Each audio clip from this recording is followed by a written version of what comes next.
watching News 25. Local coverage you can count on. News 25 is brought to you by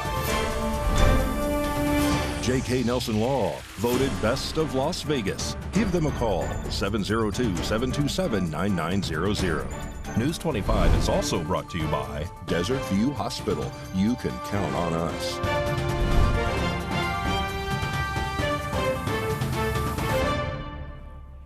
Hi there. Today is Monday, July 17th. I'm Missy Kohler. Welcome to News 25. 2 vehicular accidents occurred in Pahrump, one during the weekend and one earlier today. News 25 has the details. Jason Ernest of Mount West Lawyers. Don't be bullied by insurance companies. Call me, 775-727-9500. On July 16th, a 2-vehicle crash occurred at the intersection of Money and Gamebird in Pahrump. Upon arrival, emergency responders began assessing the individuals for injuries, and one person was reported to be experiencing head pain. No reports of entrapment occurred during the accident. The aforementioned individual was transported to Desert View Hospital via ground ambulance. Later on July 17th, an accident occurred on Highway 372 in Pahrump in front of the Quick Save Market. News 25's Anthony Roberts was on the scene. According to reports, a white minivan was heading west on 372 when a silver sports car allegedly pulled out in front of the minivan, resulting in the accident. Both Nye County Sheriff's Office and Nevada Highway Patrol were on the scene and no injuries were reported. Earlier this morning, a small plane crashed in Pahrump. Rory Roselle has the story. A single-engine plane crashed near Highway 160 and Simpkins Road on Monday, July 17th. Upon arrival of first responders, crews spotted that the pilot and the passenger were walking around the crash scene. The 2 occupants did not appear to be suffering from any serious injuries, according to reports from first responders. Multiple agencies, including Pahrump Valley Fire and Rescue, NCSO auxiliary units, and the Nye County Road Department and FAA investigators had responded to the scene. This morning, Highway 160 from Fairs Way to Simpkins was closed for this investigation. No further details have been provided as of yet. KPVM will be following this story. On July 16th, a young child in Pahrump was reported to be missing, and a joint effort between multiple Nye County and Nevada agencies was held to find the child. RJ Camacho reports.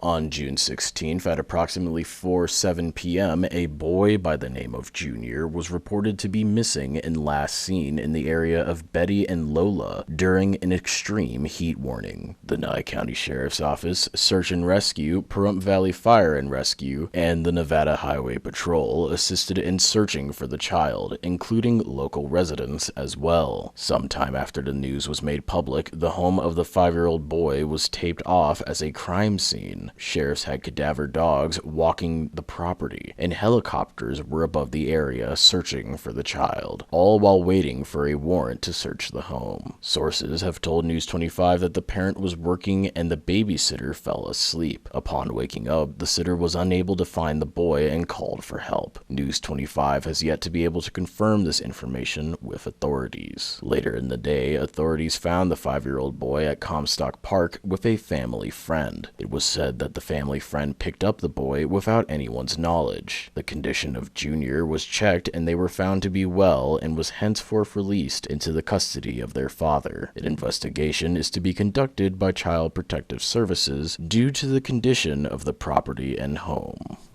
A scam is going around where letters are sent to residents in Pahrump claiming to be the IRS. Here's what you need to know.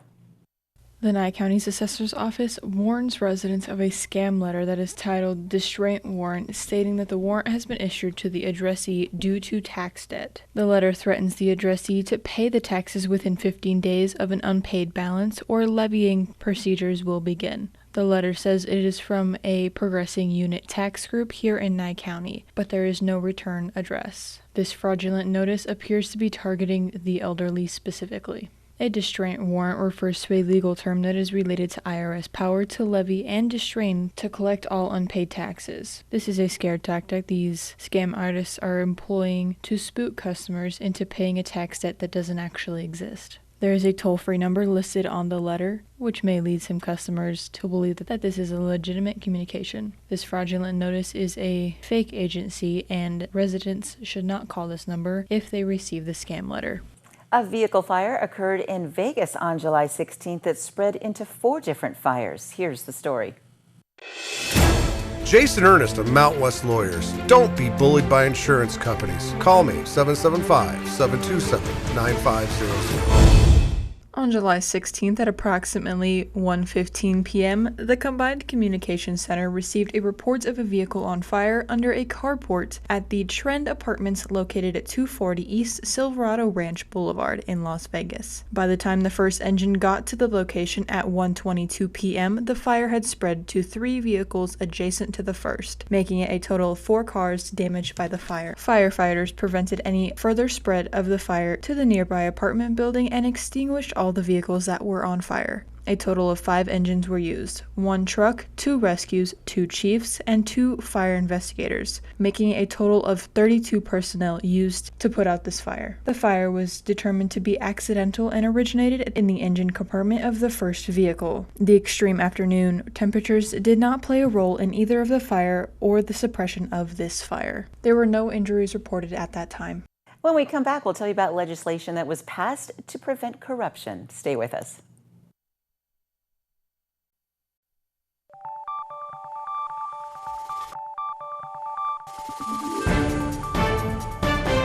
You're watching News 25. Local coverage you can count on. Thanks for staying with us. Legislation was passed to stop corrupt politicians from receiving money from taxpayer pensions while being convicted of certain crimes. RJ Camacho reports. Both U.S. Senators Jackie Rosen and Rick Scott announced a bipartisan act dubbed the Congressionally Obligated Recurring Revenue Used as Pension to Incarcerated Officials Now Act, or the No Corruption Act. The legislation in question is meant to bar members of Congress from collecting taxpayer-funded pensions should they be convicted of felonies related to their official duties. This will also prevent them from continuing to receive these taxpayer dollars post-conviction by dragging out the appeals process. According to the press release, current law requires former members of Congress convicted of a felony to forfeit their pensions only after exhausting their appeals, which could potentially allow convicted former members to file one appeal after another for years at a time while collecting taxpayer-funded pensions. The No Corruption Act targets this possible loophole by amending the law so former members of Congress would lose their pensions immediately following a lawful conviction of certain felonies that are related to their official duties. Senator Rosen stated regarding these recent events that Nevadans sent me to fight for them, stand up to business as usual politics, and protect their hard-earned dollars from abuse. For too long, loopholes have made it possible for corrupt Washington politicians convicted of felonies to continue collecting taxpayer-funded pensions. That's unacceptable. Nevada is receiving $21 million to help various eligible recipients receive grants for lower energy costs. RJ Camacho has the details.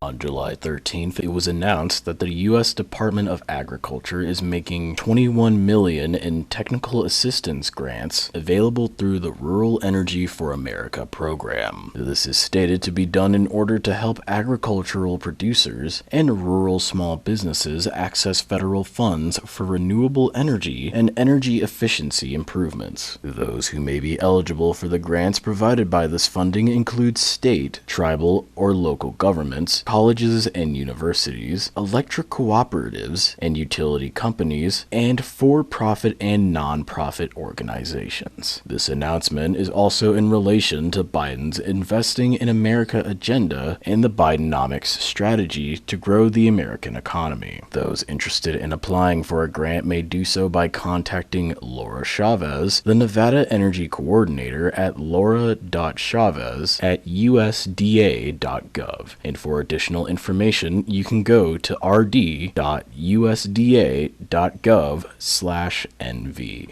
Nellis Air Force Base is warning Southern Nevada residents there will be increased noise as it conducts Red Flag 23-3. Southern Nevada residents may notice increased noise from military aircraft as the Air Force conducts Red Flag 23-3 from July 17th to August 4th. Close to 100 aircraft are scheduled to depart Nellis twice a day and may remain in the air for up to 5 hours during this large-scale exercise. Also, expect noise during nighttime and weekend launches. Red Flag Nellis 23-3 will welcome around 30 units and approximately 2,000 participants from the USAF, USSF, Marine Corps, Navy, and Air National Guard. The 414th Combat Training Squadron at Nellis Air Force Base, Nevada, conducts red flag exercises to provide air crews the experience of multiple intensive air combat sorties in the safety of a training environment. For more information and to stay up to date about Red Flag or Nellis Air Force Base, follow at Nellis AFB on social media or contact the Nellis Air Force Base Public Affairs Office at 702-652-2719, 702-652-2719. Our Trojan athletes are currently doing summer conditioning for the upcoming fall sports season. Rory reports in this student update. Hey Trojans, it's Rory Rossell back with another student news report, and this week we're talking about the athletics and summer conditioning. Though the office may have taken a break for summer, the athletes did not. Summer conditioning is now open and is still going on. It is a little bit crowded in the morning on the practice field, especially since the football field is getting a new look. FYI everybody, it is almost complete. If you would like any information specifically on the times and dates that the sports are doing their conditioning, you can visit Facebook or Instagram at Pahrump Valley Athletics. And please, if any of you guys are interested in their sports, come out and join them. If you have any questions, you can reach out to the specific coach, or you can contact the PVHS athletic office and talk to Ms. Shockley. Also, be sure to have your athletes registered on www.registermyathlete.com and turn in an updated sports physical for the upcoming year. And everybody remember that on the Back to School Fair, July 29th, they are offering free sports physicals. So if you do not have an updated one, you can go and get one then. Alrighty, this is going to wrap up this student news. I can't wait for school to start, everybody. 27 days. We got this. Make sure to check your schedule and start planning everything that's going on because everything is coming up really, really quick. Okay. Bye, guys. After the break, Mikey will give you an update on sports. Stay with us.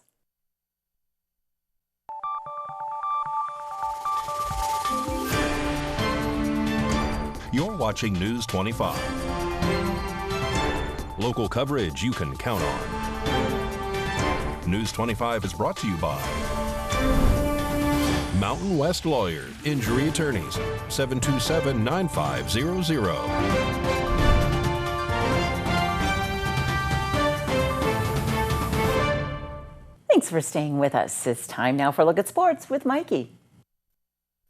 Time now for your News 25 look at sports. The Vegas Golden Knights hired 2 new assistant coaches, Joel Ward and Dominique Ducharme. The day with the Stanley Cup tour continued over the weekend. Goaltender Jonathan Quick got his day with it. Also pictured, Jack Eichel, his teammate, and Ivan Barbashev. He took it on a 175-foot yacht in Miami. The Golden Knights signed their 2023 first-round draft pick, David Edstrom, to a 3-year entry-level contract. The Las Vegas Aviators lost to their in-state rivals, the Reno Aces, on Sunday, 6-4. They're off to Salt Lake City to play the Bees tomorrow. The WNBA All-Star Game happened over the weekend in Vegas. Team Wilson from the Aces were on the short end against Team Stewart, 143-126. Las Vegas Aces play the Seattle Storm on Thursday in Seattle. And the Pahrump Valley Volleyball Camp kicks off tomorrow. Elementary student times are 8 a.m. to 10 a.m. And then 6th through 9th grade is 10 a.m. to noon. Contact Coach V at VMONTANEZ@nyschools.org with any questions. And that's your look at sports on News 25. Thanks, Mikey. In today's Rescue a Pet, Pets Are Worth Saving is going to be holding a community yard sale this weekend. Today's Rescue a Pet segment is brought to you by Realty Executives in Action. Put the team at Realty Executives in action for you. Pets Are Worth Saving in Pahrump will be holding a community yard sale July 21st and 22nd from 8 a.m. till 2 p.m. behind 520 East Street. Items for sale include furniture, glassware, clothing, household goods, crafts, and more. Donations are also accepted Tuesday through Saturday, 10 a.m. to 2 p.m. For more information, visit nevadapaws.org. News 25 WeatherCam is brought to you by Lerner and Rowe Injury Attorney's Office in Pahrump. In a wreck, need a check? Call 702-877-1500. Where do you go when it's hot in Nevada? You go to Hawaii. This is Hilo Bay, Hawaii. Looks like they're having a good time there. Just adding a little humidity to what we've got. John's got your full weather forecast coming up.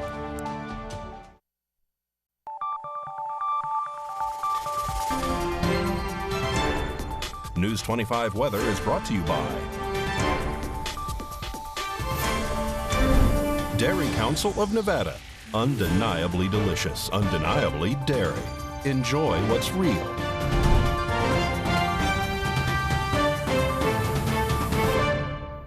Hi, good evening, Nevada. It's John Kohler from the KPVM Channel 25 Weather Studios, all up and down the Ace Country Radio Network and worldwide on the local BTV app, the app that makes you absolutely cool. You'll have friends and everything. It's going to be fun. Get that. Fernley, 101 degrees, 102 out there in Fallon. Carson City, 97. Seems like it's taking a break from the heat, but not quite as good as Tonopah. 96 with our Cool Spot Award winners today. 96 out in Tonopah. Congratulations. 98 in Goldfield. Just about, you were almost there. 107 in Beatty. Oh, my Lord. 113 in Amargosa makes you the hot spot, with Vegas close behind, and 111 and out in Death Valley. The hottest place on the planet, 123 degrees, oh my. Here in the paradise of Pahrump, let's take a look. We're not doing too bad ourselves, 108 degrees, that's pretty close. 109 just a little bit earlier, so it's cooling off, and it will later too. The south-southwesterly winds to 14 miles per hour help a little bit. The sun rose this morning at 5:39, and setting this evening at 8 bells straight up, 8 o'clock, ring, ding, ding, ding, ding, ding, ding. Sunset. Low tonight, 84 degrees, winds out of the southeast to 16 miles per hour. That humidity bone dry at 25%. However, look ahead of us for the week. There's some clouds up here. There's sunshine. Clouds next week, next weekend looking like. But the rest of this week, about 108, 109 degrees. 10, 11 mile per hour winds prevail and clear skies through Friday. Saturday, we're going to get some cloud cover, and boy, won't that change things.